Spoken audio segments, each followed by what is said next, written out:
You can't perform a thorough patient exam using telemedicine. Fiction.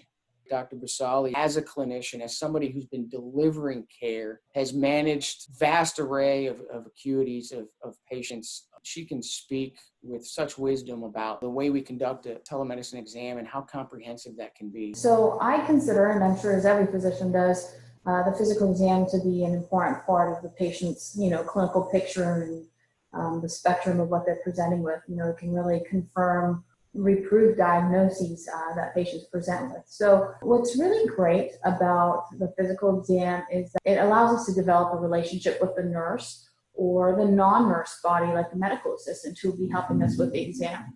I find the stethoscope technology can be really amazing in terms of audio amplification and quality of the sound that's auscultated. Sometimes I have to take my headphones off my ear because a murmur is just so loud that the sound can be pretty amplified.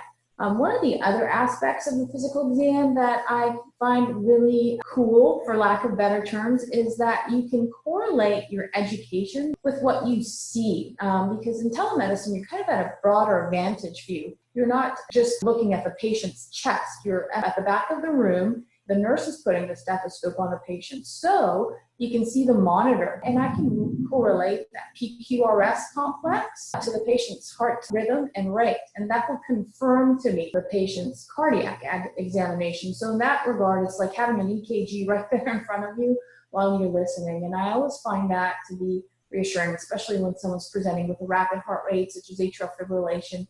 You can hear and see that rhythm at the same time. And so this really allows you to practice full scope medicine and have all the tools that you've learned at your fingertips. The other thing for the abdominal exam may be a question of, well, how do you palpate the abdominal exam?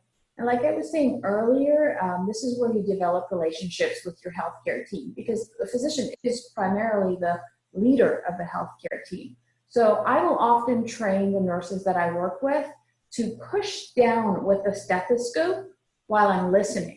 And that is a form of palpating and visually correlating the exam with if the patient has tenderness.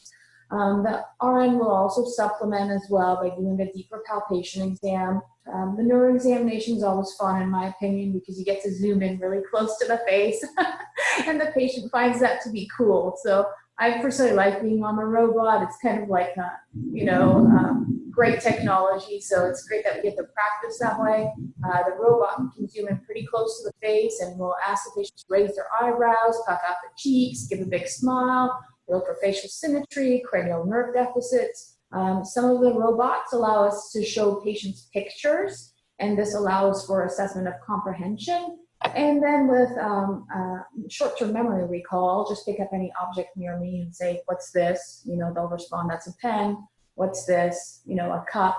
I really find that the physical examination is pretty complete, in my opinion. Heart, lungs, abdomen, neuro, skin assessment can be easily viewed and auscultated. Some of the robots have really cool attachments where you can do skin examinations, or some have an otoscope or an ophthalmoscope attached. So the technology is really cool.